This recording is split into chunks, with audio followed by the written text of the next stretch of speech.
We started the series off by talking about how things are not the way they should be. This idea that all you have to do is turn on the TV and scroll through your news feed to see that things are just not the way it should be. I mean, look around, there's loss, there's brokenness all around us.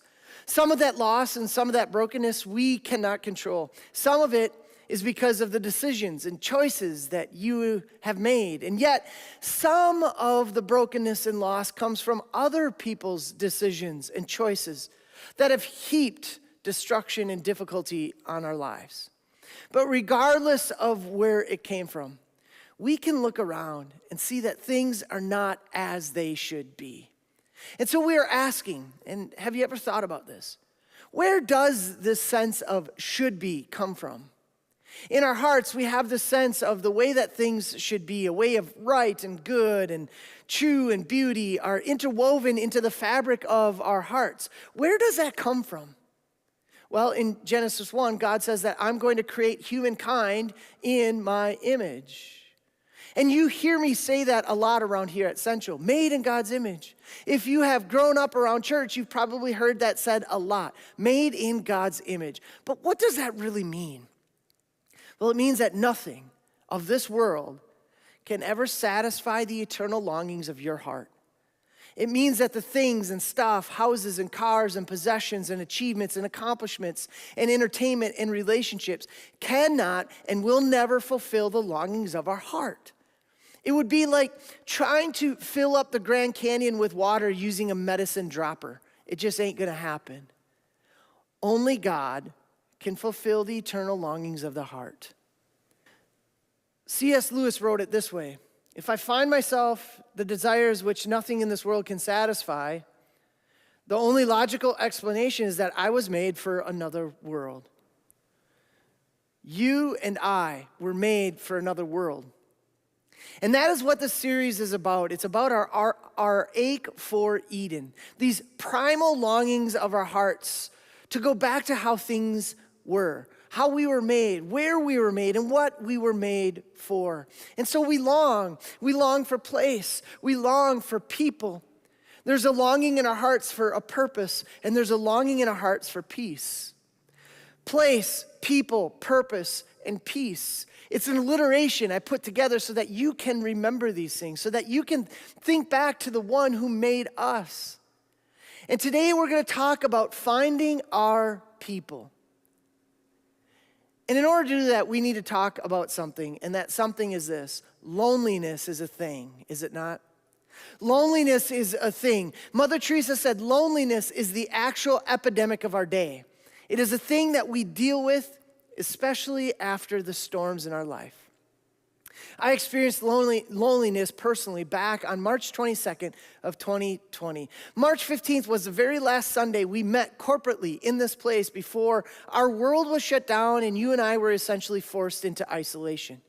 And the following Sunday on the 22nd, I woke up bright and early for our online worship only. And I grabbed my cup of coffee, I sat down on my couch with my family, and I had my computer up on my lap, and we worshiped with all of you, of course, but in the living room. And I had the firsthand experience of experiencing what it's like to be on the other end of my sermon. Oh my God, good grief. When our first online only worship ended that day, it was just me sitting there.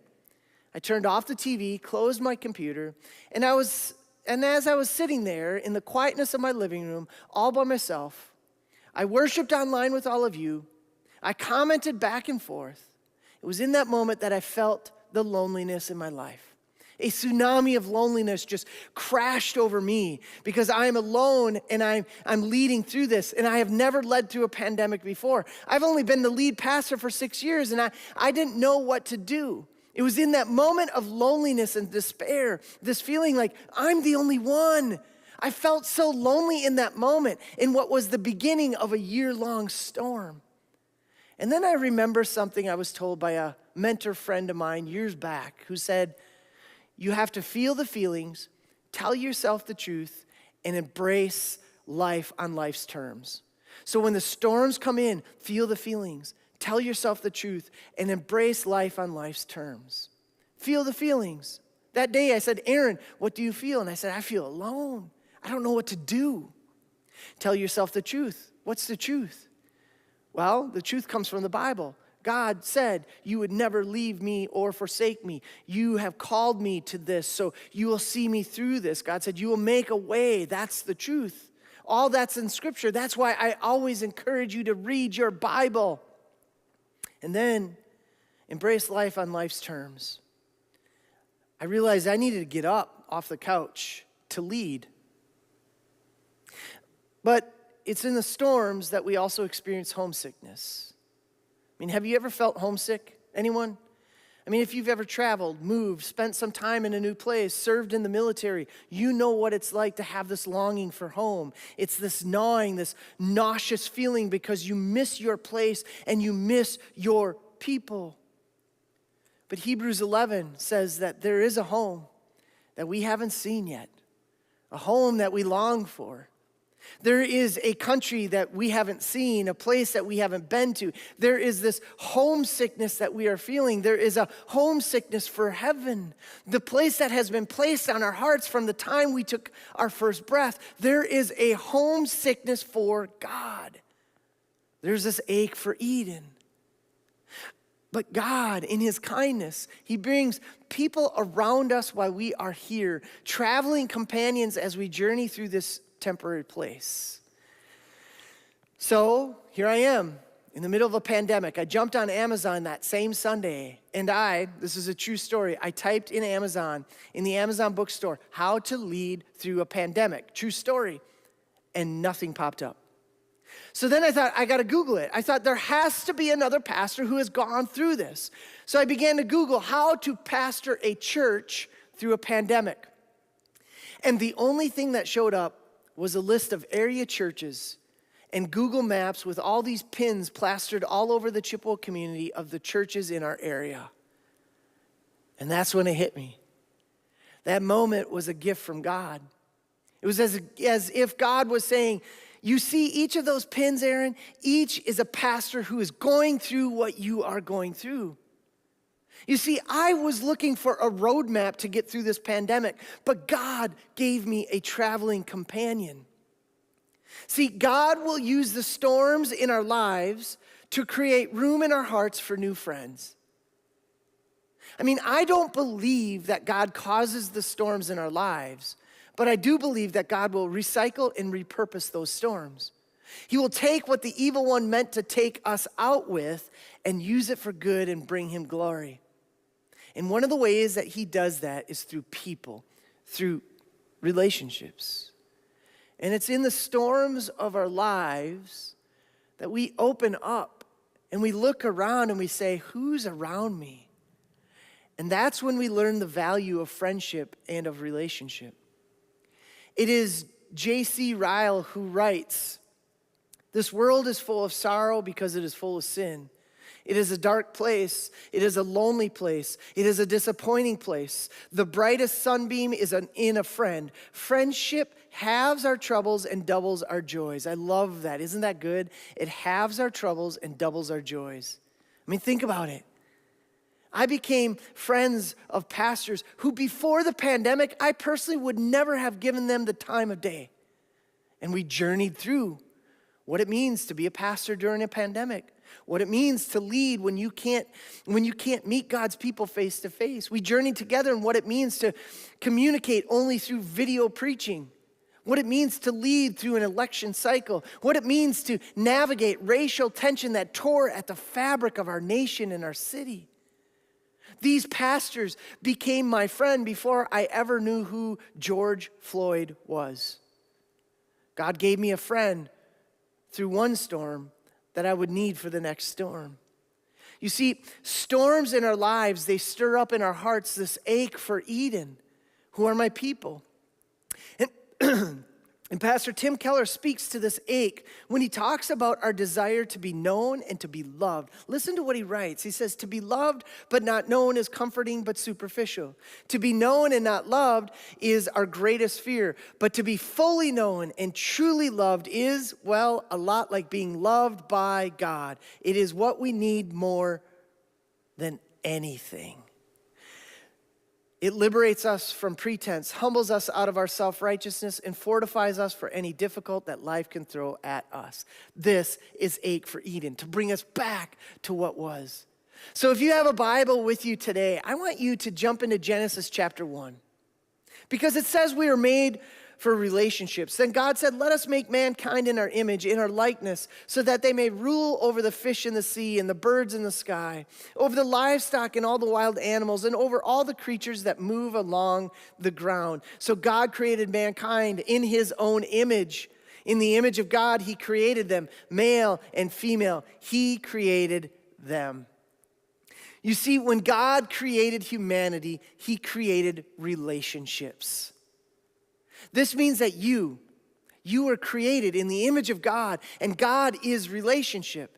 I mean, think about it. In the Trinity, in the Godhead, is the Father, the Son, and the Holy Spirit. It's this perfect relationship, this mutual, sacrificial, honoring love that is going on. And before he created you, and before he created me, there was sufficiency in God's relationships. So that when he created us in his image to reflect and to share that relationship with him. I say that deep seminary stuff to simply say we were created in his image, which means we were created for relationship. And here's an interesting nugget. All throughout creation, all throughout the story, God creates something. He says it's good. He says, it is good, it is good, it is good, it is good. But there's one thing that God says is not good, and it's in chapter 2, verse 18. It is not good for man to be alone. It is not good for you to be alone. It's not good for me to be alone. It's not good for people to be alone. So God created Eve because God wanted more for his creation. And what I want you to see is that before sin ever entered the picture, there was something that was not good, and that was for someone that God loved to experience loneliness.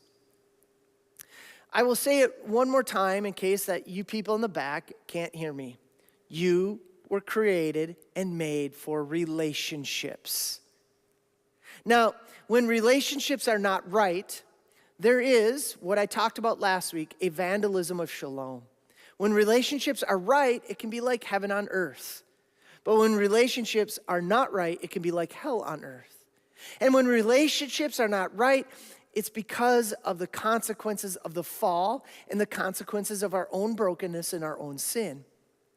I mean, you can go back throughout the Old Testament story, and the common thread that is woven throughout the whole story is broken relationships between God and his people. In fact, the first 11 chapters of the Bible, you have guilt and shame and hiding and pretense and hiding more and running and revenge, and you have drunkenness and lying and brokenness. And that's just the first 11 chapters. And someone was like, someone has to do something about this. And God says, I will. I will repurpose and recycle, and I will create a new community. And so in Genesis chapter 12, God finds a man by the name of Abraham. And God says to Abraham, the Lord has said to Abram, go from your country, your people, and your father's household to the land that I will show you. I will make you into a great nation, and I will bless you. I will make your name great, and you will be a blessing. I'll bless those who bless you, and whoever curses you, I will curse, and all peoples on earth will be blessed through you. This is what we call the Abrahamic covenant, a covenant that God makes with Abraham. He says, I'm going to give you a place, and I'm going to lead you to a land, and I'm going to give you peace, and I'm going to bless you. And the promise is that you will be a blessing to others. So go, for I am forming a new community. And God creates this brand new community that is about being a blessing to others. A community that was never seen before in history, right? I mean, there are two ways that you and I can walk into a room. You can walk into a room and say, hey, everybody in the room, bless me, bless me, bless me. Or you can walk into a room and say, man, who can I bless today? You can walk into the office like, who wants to bless me? You can walk into the school and swagger in on the hallways and say, bless me, bless me, bless me, as you walk down the halls and into the lunchroom. Or you can say, who can I bless? You see, what God is creating is a group of people with a blessing strategy. And this is what we find in Abraham. And then God said, in order to create this new kind of people and a new kind of people that I need to create in them, I need to create a new kind of heart. And then he creates in us a new and clean heart, and God puts his Spirit into them and then forgives them of their sin and makes them new people. And then I'm going to take a small group of people who I will change their hearts, who will then go out and change the world. And you see, Jesus is the fulfillment of that covenant made with Abraham. But Jesus is the true and better Abraham. He left the Father in heaven, and he came to earth to form a new family. I mean, Jesus didn't come to start a religion. He didn't come to make bad people good. No, he came to make dead people alive, to give us new hearts and to put his Spirit in us so that we can be a blessing to all the people and we can bless the world. It's the ultimate blessing strategy. In a world that is all about a winning strategy, God says, I want to create people who will live with a blessing strategy. Not about what they can get, but about what they can give. So the first thing Jesus does is he forms a small group. I mean, before he even begins blessing people, he calls these 12 people in and he says, let me teach you. In a world in which leadership is all about lording over other people, Jesus says, let me teach you how to serve. In a world that's all about canceling out people, Jesus says, let me teach you how to extend grace. In a world that's all about taking from, he says, let me teach you how to sacrifice. Let me show you how to give. And so then he pulls together this ragtag group of people. I mean, he had Simon, who was a zealot, Matthew, who was a tax collector. Those two groups of people hated each other. He calls Thomas, who doubted everything. He calls Peter, who cuts a dude's ear off with a sword. And he calls Judas, and don't get me started on Judas. He calls those kind of people together into a small group, and he says, I'm forming a new kind of community. Let me show you how to bless other people. Because Jesus knew that a small group of committed people with new hearts is how you change the world. You are sitting where you are today, watching this and worshiping with us 2,000 years later because of a small group of people that he gave new hearts to. And here's what I believe. I believe that Jesus chose those disciples because Jesus needed those disciples. Because Jesus was fully God, fully man. It's not good for man to be alone, and Jesus was fully man. He needed people. He needed relationships. Not relationships in an insecure kind of way, but in a relationship kind of way. And hear me out. These verses are often used to put pressure on ourselves to find my person. But really, this is all about finding my people. See, marriage is a gift, but marriage is not the gospel. It is a picture of the gospel, but it is not the gospel. The gospel is that everyone can get in on a relationship with God through Jesus Christ. That's the gospel. But we have this ache for Eden. We have this longing for relationships because it's not good for humankind to be alone. And listen, you can be married and be alone. You can be single and be alone. You can have 1,000 followers on social media and be alone. You can play to the largest stadiums in our country and in the world, and you can still go home and be alone. Just ask Janis Joplin. This ache inside of us is to be known and to be loved, and there is no person on this planet who can fill that space inside of you. So the ache to be known and to be loved. Jesus is the one who knows you the best and loves you the most. I mean, there's no swiping left or right that can fill the longings of your heart. It's an eternal longing. We need relationships. So maybe today you begin by taking that next step. So as a church, it's why we do groups. We don't do groups because it's some trendy church thing to do. We don't do groups because we think that's what cool churches do. No, we do this because remember who does it? Jesus. What's the first thing he did? That's right, he created a small group. Because community this size in this church and in the church this size, it can be hard to get connected. In fact, in the church this size, you can stay anonymous for as long as you want. That's why group ministry, small group ministry, is so important to us, to get you plugged in with other believers so that you can grow in your relationship with Jesus and you can find your people. Now hear me out, there's no pressure. But I am saying, what about taking the next step and seeing what God might do? That's why we have groups as a church. We gather in groups because we believe that a small group of committed people with new hearts is God's strategy for changing the world and changing our lives, and to bless one another, and then to work together to bless others. Jesus said it this way in John. Jesus said, "By this, everyone will know that you are my disciple if you wear Christian t-shirts." No, if you vote for a certain candidate that you think aligns with Christianity. If you listen to Christian, no.